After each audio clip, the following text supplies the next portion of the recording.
is also going to be joining the game. Tal'Darim Altar once again. The map, huge widespread out map. One of the most important aspects of it is whoever controls those key Zelmaga watchtowers in the center of the map. However, there's still enough room around the edges to make those Baneling drops a big threat. One thing we haven't seen out of any Protosses in this tournament is big Warp Prism use. That could potentially be a bigger and bigger component of Protoss versus Zergs, as we're seeing Protoss have to rely on the mobile units, the Blink Stalkers, relying on those Dark Templar, steering away from units like the Colossus and the Immortal. Yeah, and I mean, I don't think we have even seen one Warp Prism drop, at least on the games that we've broadcasted. And I actually don't even think we will see any, but the thought of drops on Tal'Darim Altar from Losira and maybe more of a style that he went for in game number 1, I do expect here on Tal'Darim Altar. So it looks like the players are ready. We will be going into the game once both players get the final confirmation. We have a confirmation from Losira. We're just waiting on oGsMC, and there it is. It is time for the final match of the lower bracket. It is going to be oGsMC tied 1-1 against IMLosira. Whoever wins against MMA in the finals. It is going to be a good one. Thanks for joining us here, and this is game number 3. I'm going to be introducing our players. Sean, why don't you take it away? In the bottom corner, the Zerg showcasing a huge amount of aggression. And oh my gosh, oGsMC showcasing a huge amount of passivity, actually locking the game. Looks like he's getting some new settings. Oh, okay. That's okay. It's just a setting. That's fine. That's not a big deal. We'll make sure that he ends up playing with the sensitivities and all the various paraphernalia that he so desires. Yes, get that all started up. Now, we, of course, have MMA sitting, waiting, getting ready, focusing for his matchup. Already took out Losira, knocked him down to the lowers bracket. Could see a rematch between those two, but, well, we're going to resume. So go ahead. Didn't mean to interrupt you. Here I go, yet another time. It looks like in the bottom corner, the Zerg has showcased a huge variety of aggressive tactics throughout this whole tournament. If you would like him to win, give a cheer for IMLosira!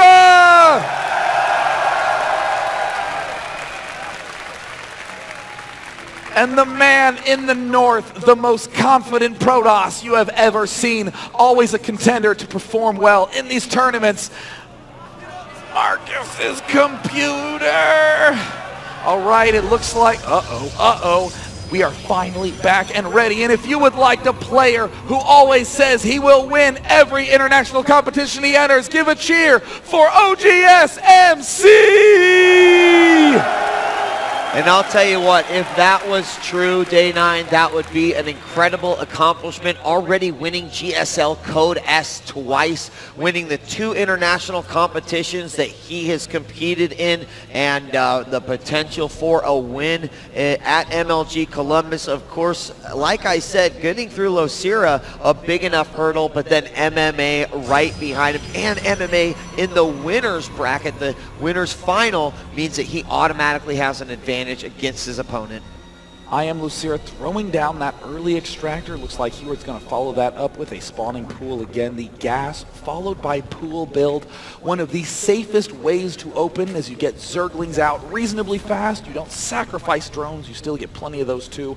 And most importantly, you get that Zergling speed to manage any early game threat.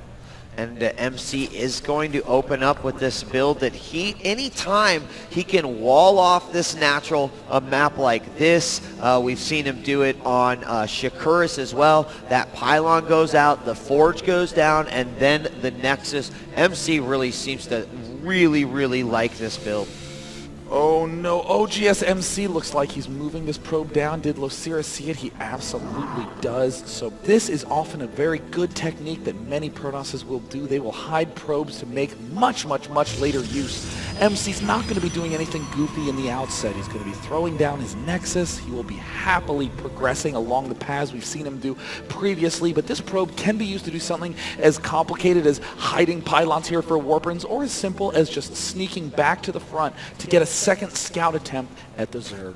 We do have 4 Lings making their way out. Pro's going to dodge away. He actually starts to go away and then back into his opponent's base. And he will get nipped on by these Zerglings. Meanwhile, we have the Nexus gone down, the Gateway, and of course the Photon Cannon and the hatchery at the natural for Losira. I love this placement by MC. If you plant the Photon Cannon here, it can be very vulnerable to those early Roach all-ins, but we've seen MC to be absolutely impossible to kill him when he is doing this great placement. Moon and Idra both fell when they did that aggressive Roach play. Losira will be getting his expansion up. Back in the main, we see that second queen coming out, that essential Zergling speed going down, and nothing out of the ordinary by the Zerg. Not at all. The cybernetics core is about halfway done for MC right now, and we will see him overtaking this second gas again. Every time that we have seen him do that, it can open up a few different possibilities. The cybernetics core is going to be finishing. Will he go for another Stargate play? And oh, we do have these Zerglings making their way down now with speed. He did see that probe then, and now is going to deal with it. Hello, it will get taken out quite easily, and if that was some sort of attempt later on from MC, it has been thwarted by Losira.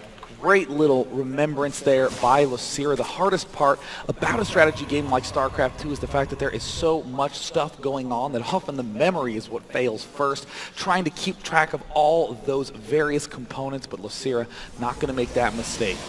You see MC now getting that sentry out, and ooh, looks like we're going to see yet another Stargate play. Yeah, and going to be curious to see how that will work out. So far, it was actually in the last time that we saw MC do it versus Losira, he was able to scout it and respond accordingly. He got that evolution chamber down. He had the nicely placed spore crawlers. But in this situation, the base being so far away, this Overlord is just now making it behind that expanse, or behind that mineral line south from his main. And there's no way that he's going to be able to get it over there before that first Void Ray does pop out. It is being chrono boosted, and another probe goes down there. I don't know if it was just checking. Maybe it's just checking for that third. Okay, he's not going to be trying for anything silly right there, but that Void Ray is going to be popping any moment. And as MC is checking for that third, I myself am wondering what Losira's game plan is going to be. We've seen him consistently go for any early third he can, but on this map again, this destructible rock at the third base prevents you from taking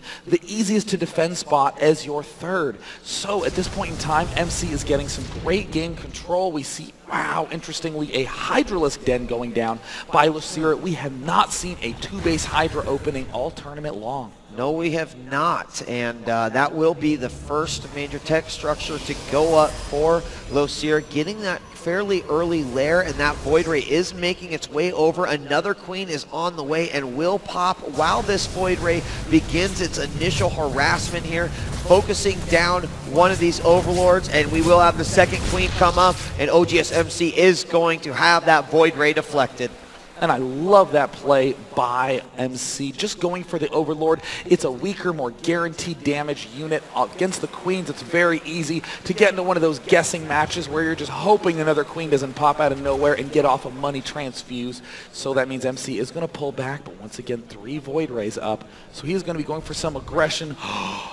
Losira with another Nidus network. Ooh, and he does have an Overlord in the back of MC's base, right above the mineral line. Here come these 3 Void Rays into the natural, going to immediately start to target that extractor. Power up, and will stay powered up, but now we have got the Hydras, and that will be MC's cue to go ahead and get out of there. These are deflected a second time. It looks like Losira trying to find somewhere to plant that Nidus Worm. We see it's going down. It's going down at the front. He's going to be launching a frontal assault. MC. Oh no! Oh no! No gateways at all! There, the Nidus Worm pops up. MC looking around frantically. Where is it? It's at the front of the base, doing damage to the cybernetics core. Oh, and we've got a Queen joining in on the action here as well. And guess what? We got a second Nidus Worm in the main behind the mineral line as well. This is exactly what we were talking about before. We're going to see the Hydras go back into the Nidus Worm, and then he could pop out from here. Oh no, he doesn't see it, and the main getting invaded. MC having Hydralisk swarm him from all sides. The 3 Void Rays probes, Phoenixes, the only units he has to hope to stay alive. And look at that unit count by Losira. And we are going to have the Hydras now targeting down the probes and anything else they can get those little spikes on. We are going to see the Phoenixes lift up. They are starting to fall down, and he will be losing some Hydras here. The Queen also going to go down. And, you know, what was the units killed there? 26 workers killed there by Losira already, and he's still doing damage. But can Losira finish with this one attack? MC's still looking reasonably safe. It looks like MC now target firing with the Immortal, and MC amazingly will stay alive against this assault. I do not believe it, Marcus. MC is still in this game. Losira has more Hydros at the front, creep at the front doors. MC trying to warp in anything he can, trying to keep some probes at the back of his base to prevent more warp-ins. But there we're seeing MC make another advancement, but the Hydra count is just a little bit too high. Yeah, 3 more Hydras did manage to come out here, and now some Lings are being spit out of that Nidus worm as well.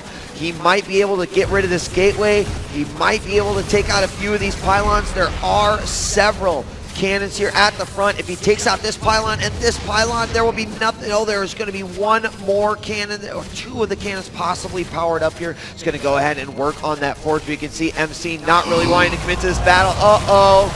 Accidentally losing a couple of sentries. We do see there's the third base going down for Losira. MC is just in an atrocious position, getting a couple of his units caught off guard. We see that it is going to be an absolute nightmare for MC to try to reestablish dominance in his own main. We even see those creep tumors continuing to get spread around. He's even pulling his probes off to try to pick off this, and it looks like he will be successful. So that means that those creep spread tumors will not be continuing to run rampant in his own main base. But Losira, a little push by Losira, does manage to snipe it without losing a single Hydralisk. Yeah, a lot of those Hydras are hurting just a little bit, but for every little time he goes forth and snipes something, he's getting more and more Hydras there. Another cannon does go, or another pylon does go down. Cannon going down as well. Only one more cannon defending here. So force fields do manage to ward off these Hydras, and they will go back into the Nidus network. Oh, from the bottom! They're going to start streaming in. He'll get a clear line of this, and the Hydras are doing a lot of damage already. One gateway is powered down. The probes are falling as well. This could be it, Dave! He's trying to throw down force fields, trying to get into a good position. Does MC kill the Nidus network and trap those Hydras in the main with him? Or does he try to allow for a retreat? MC pushed against the wall, 60 food to 120, a Queen in the mix, absorbing a ton of damage. Hydra starting forward, MC pulling back, but pulling back towards creep on all angles. Hydra's overrunning absolutely everything. MC's gateway's under fire, trying to morph in more stalkers. 2 lifts go on, but the Hydra count is too high. The Phoenixes fall, the Hydras roam free, and GG! oGsMC will be eliminated in 3rd place, but not a bad result. An absolutely stellar performance in this tournament. And extra congratulations to IMLosira. He will be advancing to play against MMA in the grand finals. It will be an extended series, and we may yet see another series go to Game 7. Yeah, absolutely amazing, and just kind of funny that we were talking about, oh yeah, that Nidus play was kind of cool, but it might be cooler if he was doing it in multiple locations, and maybe he was listening, I don't know, but that's exactly what we got. First popping it up in that front hallway, and if you notice, that stayed alive all game, and that was just a huge thing for Losira. Then the one in the back and the one in the bottom. Losira teaching Zerg how to play against various matchups. So epic, and as a Zerg fanboy, that was pretty awesome. The geek chills are prevalent with both us and in the crowd. How are y'all doing tonight? People are loving the action. One more best of 7 to go.